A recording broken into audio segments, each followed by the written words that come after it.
Selamat siang Bu, silakan duduk Bu. Ada yang bisa saya bantu Bu sebelumnya? Iya, mau KB. Oh, Ibu mau KB, iya. Terus Tapi belum tahu KB apa aja. sebelumnya Ibu mau ngambil KB jenis apa ya? Belum tahu? Belum. Ibu mau menggunakan KB dalam berapa lama? 1 bulan atau 6 bulan mungkin. Sebelumnya Ibu udah punya anak di sini? Belum. Baru menikah atau bagaimana? Iya, Baru menikah, udah berapa bulan nikahnya? 3 bulan. Udah 3 bulan. Udah konsul dulu sebelumnya sama suami mau KB? Udah. Sebelumnya Ibu siapa? Saya data dulu ya. Ibu Dewi Ibu Dewi, suaminya siapa namanya? Hari Usia Ibu dan suami berapa? 25. Alamatnya Bu? Desa Kampora.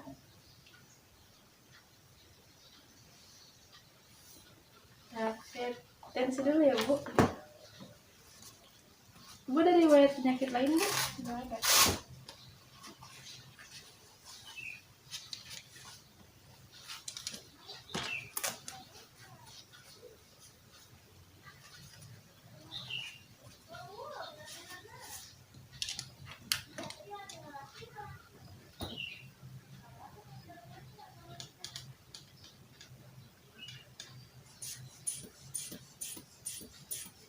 Alasannya mau bergabung kenapa Bu? Mau kerja dulu apa? Iya, mau kerja dulu. Mau kerja dulu? Rata-rata sih gitu ya. Iya. Enggak ya Bu ya? Tapi nggak pusing kan ya? Enggak. Bu belum mengetahui ya jenis-jenis metode-metode yang cocok untuk kebutuhan Ibu atau gimana belum? Belum. Nanti saya akan jelaskan ya Bu ya. Iya. Baik Bu, di sini saya mau menjelaskan ya Bu jenis-jenis metode alat kontrasepsi apa yang bisa Ibu ketahui. Di sini ada jenis KB IUD, kemudian ada KB suntik, ada KB implan, ada KB pil, kemudian ada kondom. Nah, Ibu kan maunya ngambil jangka pendek ya Bu, cuman kayak beberapa bulan aja ya. Nah, untuk KB IUD dan implan ini itu metode jangka panjang Bu, kayak misalnya 10 tahun atau enggak 5 tahun, 3 tahun itu untuk IUD dan implan. Nah, untuk jangka pendeknya itu kan bisa Ibu menggunakan KB suntik atau KB pil, atau Ibu juga bisa menggunakan metode menggunakan kondom, atau enggak Ibu bisa menggunakan metode kalender ada lagi. Kalau metode kalender itu metode alami ya, tapi Ibunya harus teliti. Kalau enggak, kalau metode kalender Ibunya nggak teliti bisa kebobolan bahasanya kayak gitu. Nah, di sini saya mau ngejelasin yang metode panjang dulu ya Bu ya. Nah, di sini ada IUD, metode jangka panjang. Meskipun Ibu ngambil metode jangka pendek, saya jelasin yang panjang nggak apa-apa nih. Metode jangka panjang. Nah, di sini ada IUD. Alatnya kecil seperti ini Bu yang digambar. Nah, dipasangin dalam rahim. Nah, tingkat kegagalannya 0,6 sampai 0,8% Bu untuk IUD. Nah, jangka pemakaiannya itu 10 tahun. Umumnya setiap wanita biasanya bisa menggunakan KB ini gitu. Kemudian juga di sini ada KB implan yang keduanya. Sama seperti KB IUD ya Bu. Jenisnya itu jangka panjang. Alatnya juga kecil. Dipasangnya di bawah kulit lengan atas di sini. Nah, biasanya kayak operasi kecil gitu ya Bu. Nah, kegagalannya itu 0 sampai 0,5%. Jangkanya itu 3 tahun, 4 tahun, sampai 5 tahun seperti itu. Nah, untuk Ibu kan paling jangka pendek ya Ibu pasti mengambil di antara KB suntik atau KB pil ya.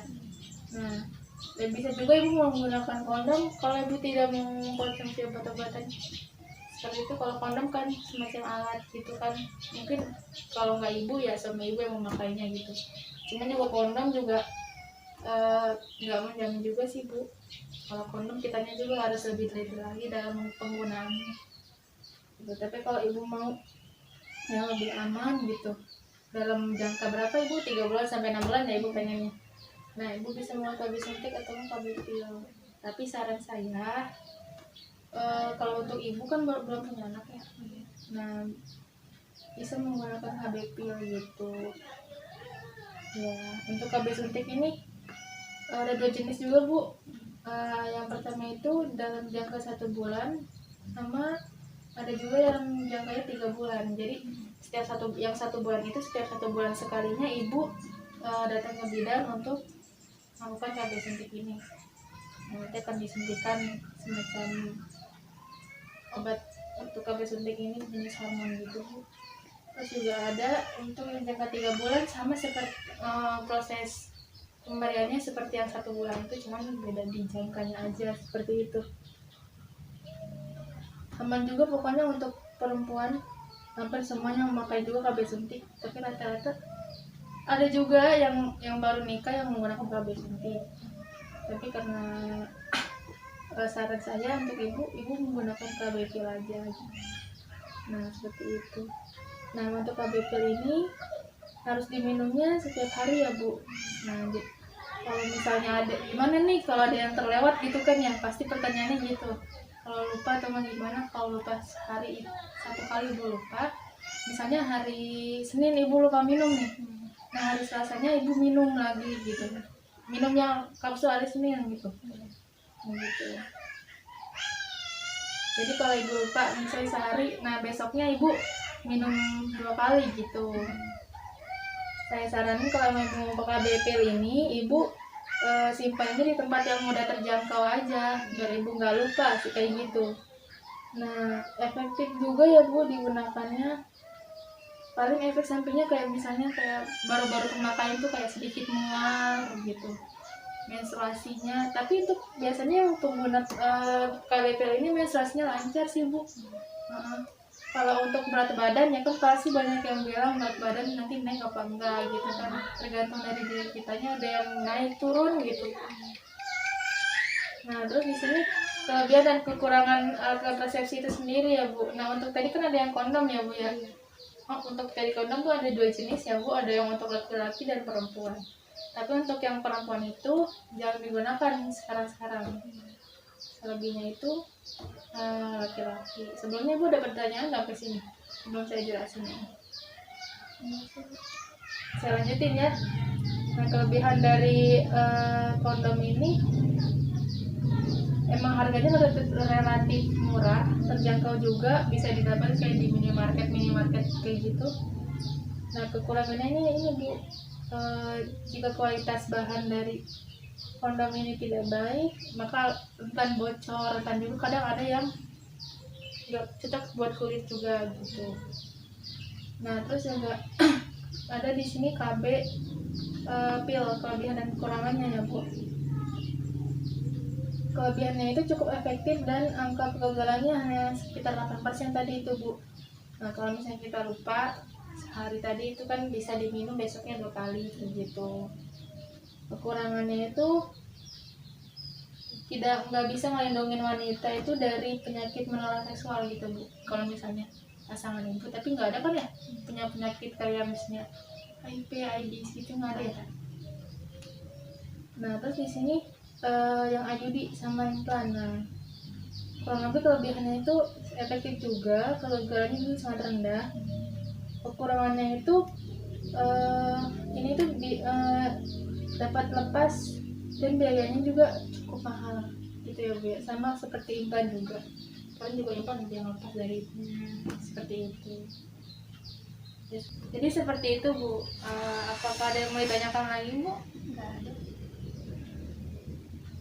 Jadi ibu udah menentukan belum mau menggunakan KB apa? KB pil aja mungkin. KB pil ya. Tadi kan udah saya sampaikan juga ya, KB pil kalau diminum setiap hari. Kalau misalnya ibu lupa nih kan, seperti banyak kerjaan jadi lupa gitu kan. Ibu misalnya lupanya hari Senin, minumnya hari Selasa itu minum 2, ya kemarin hari Senin minum itu. Nah kayak gitu. Terus saran saya biar ibu ingat gitu, misalnya kan tempat tidur suka pinggirnya suka ada meja, nah ibu taruh situ aja biar bangun tidur keingetan gitu. Siapin air minumnya juga. Nah, kalau untuk pemberhentiannya ya kalau ibu mau udah pengen berhenti KB ya ibu stop penggunaannya aja gitu, berhenti konsumsi aja udah kayak gitu. Ada lagi yang tanyakan? Nggak ada. Nanti kalau misalnya ada keluhan apa-apa dengan saya, efek sampingnya nggak jauh dari kayak sedikit mual sih emang awal-awal konsumsi itunya pilnya itu, karena kan kita masih menyesuaikan ya. Terus juga paling akan menstruasi kan tergantung orangnya, kan ada yang lancar ada yang enggak gitu kan. Tapi rata-rata pakai KB pil ini menstruasinya lancar gitu. Kalau untuk berat badan juga tergantung orang, kan ada yang naik karena konsumsi pil KB ini, kadang ada yang turun, ada yang biasa aja gitu, jadi tergantung orang masing-masing gitu. Nah ini contoh kamu. Nah ini gitu. Tadi kan kabarnya sama udah saya sampaikan ya. Ada yang tanya lagi nggak Bu? Nggak ada. Semoga lancar ya Bu KB, program KB-nya. Nanti kalau ada apa-apa hubungin saya. Ya, terima kasih ya Bu. Ya.